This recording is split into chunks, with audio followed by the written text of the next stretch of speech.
In December of 1996, Apple Computers sat across the table from a small company built by one of its own former executives, and very nearly bought the operating system that would define its future.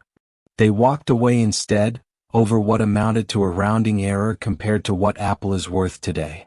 The company they passed on had built something many engineers who used it still describe decades later as simply the best operating system they've ever touched. It was fast. It was stable. It never crashed the way its rivals constantly did. And within 6 years, it was gone completely, its remains sold off for a fraction of what it once could have been worth. This is the story of BeOS, and the single negotiation that decided its fate before it ever really had a chance. The story starts with Jean-Louis Gassée, a sharp, opinionated French executive who had spent a decade rising through the ranks at Apple Computer, eventually overseeing the company's product development. In 1990, after repeated clashes with Apple's leadership over product direction and pricing, Gassée was pushed out. Engineers protested outside Apple's offices in support of him, but the decision stuck. Rather than quietly retire from the industry, Gassée did something bolder. In October of 1990, he founded a new company, Be Incorporated, with an audacious goal: build an entirely new computing platform, hardware and software both, completely from scratch, unburdened by decades of legacy code holding back systems like Windows and the classic Mac OS. Several engineers followed him from Apple, and together they began designing something genuinely different. The result, released to the world as BeOS, was built around ideas that were almost unheard of for a personal computer operating system at the time. It supported symmetric multiprocessing, letting the system efficiently split work across multiple processors long before multi-core chips became standard. It used pervasive multithreading and preemptive multitasking, meaning the system stayed responsive and never froze, even while handling multiple demanding tasks simultaneously. It came with its own custom-built file system, engineered specifically to handle large volumes of multimedia data efficiently. Demonstrations at the time often featured BeOS effortlessly playing dozens of video and audio streams at once, smooth and stutter-free, while contemporary machines running Windows or classic Mac OS visibly struggled to keep up. To the engineers who saw it, BeOS didn't feel like an incremental improvement. It felt like a genuine leap forward. Be initially built its own custom hardware to run BeOS, a machine called the B-Box, featuring dual PowerPC processors and a distinctive design, complete with blinking LED lights on the front panel that visually represented how hard the processors were working. The B-Box began shipping in 1995, and it earned a devoted following among developers and enthusiasts who were captivated by just how smooth and responsive the system felt compared to anything else on the market. But the B-Box itself never sold in large numbers, moving only around 2,000 units total, nowhere near enough to sustain a hardware business. Recognizing this, Be made a strategic pivot in early 1998, halting B-Box production entirely and focusing everything on the software itself. BeOS was ported first to Apple's own Power Macintosh hardware, giving Mac enthusiasts a chance to run this dramatically faster alternative operating system on hardware they already owned. And then, in a move that would prove consequential, BeOS was ported to standard Intel-based PCs as well, opening the door to a potentially enormous new audience. By the mid-1990s, BeOS had built something rare in the software world. A passionate, almost evangelical community of engineers and enthusiasts who genuinely believed they were using the future of computing years before most of the industry had caught up to the ideas Be had already implemented. And in 1996, Be's biggest opportunity yet arrived, one that could have changed everything. By 1996, Apple Computer was in serious trouble with its own aging operating system. The classic Mac OS was falling further behind modern competitors every year, and Apple's own internal project to build a replacement, codenamed Copeland, had consumed years of development time and money while producing little more than ambitious slideshows.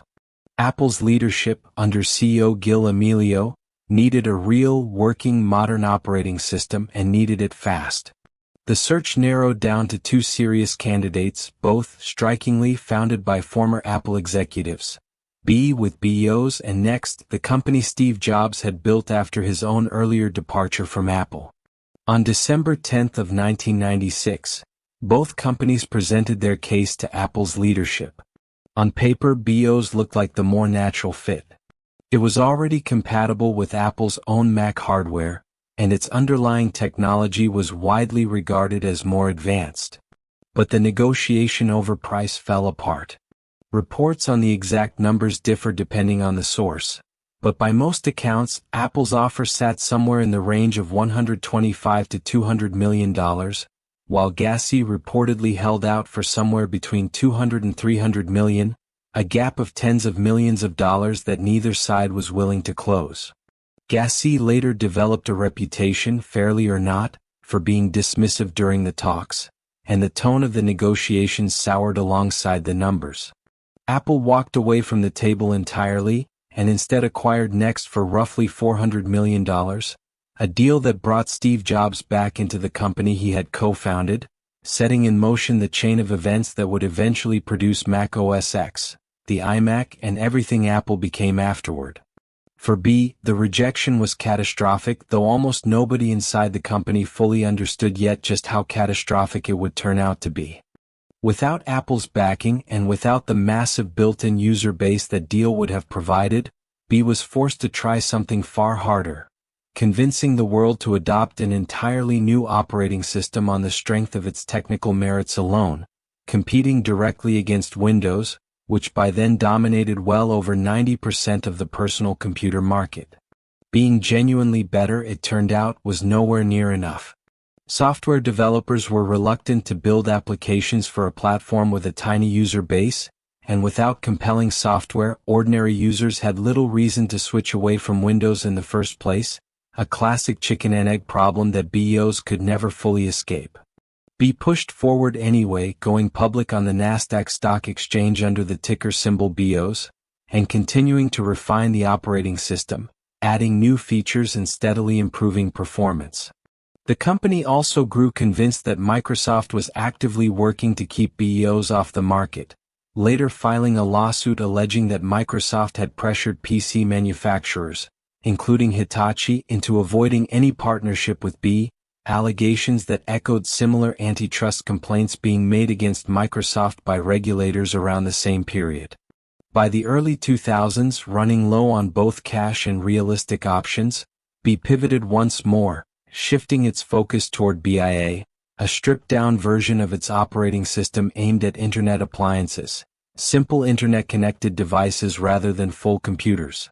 It was a smaller, more modest ambition than the one the company had started with, and it wasn't enough to save it. By August of 2001, B had no viable path forward on its own. Palm Incorporated, the handheld device maker, announced it would acquire B's remaining assets, primarily interested in its engineering talent rather than the operating system itself. The deal closed for just $11 million, a staggering collapse in value for a company that had once turned down a $100 million plus acquisition offer from Apple. B Incorporated was formally dissolved in March of 2002. 2 years later, in 2003, B's lawsuit against Microsoft was finally settled, for $23 million, more money than Palm had paid for the entire company. It was, by any measure, a hollow, badly timed victory. The company it was meant to help no longer existed. BeOS never came close to mainstream commercial success, but it left something else behind, a technical legacy that engineers still talk about with genuine admiration decades later. Its ideas around multithreading, responsiveness, and multimedia performance quietly influenced operating system design well beyond B's own brief lifespan. The devotion BeOS inspired never fully faded either. Open-source developers eventually built Haiku, a modern operating system explicitly designed to recreate and continue BeOS's spirit and architecture, a project still actively maintained today, decades after the original company disappeared. A separate commercial effort, Yellow Tab's Zeta, also attempted to carry BeOS forward for a time. What makes BeOS's story endure isn't really about market share or revenue numbers, categories where the company barely registered at all. It's about one of the clearest lessons in the history of the technology industry. Building the technically superior product is not, by itself, ever enough to win. A platform lives or dies on the ecosystem around it, the developers willing to build for it, the hardware makers willing to ship it, the users willing to take a chance on something new. BeOS had the engineering. It never got the ecosystem. And one tense afternoon of negotiations in December of 1996 may be the exact moment that gap became permanent. A rejected deal, a market that wouldn't wait, and an operating system that engineers still call one of the best ever built, gone within 6 years of its biggest missed opportunity. BeOS remains one of technology's clearest reminders that being the best product was never the whole game. If this story fascinated you, there are more forgotten pieces of tech history waiting on this channel. Subscribe now so you don't miss the next one.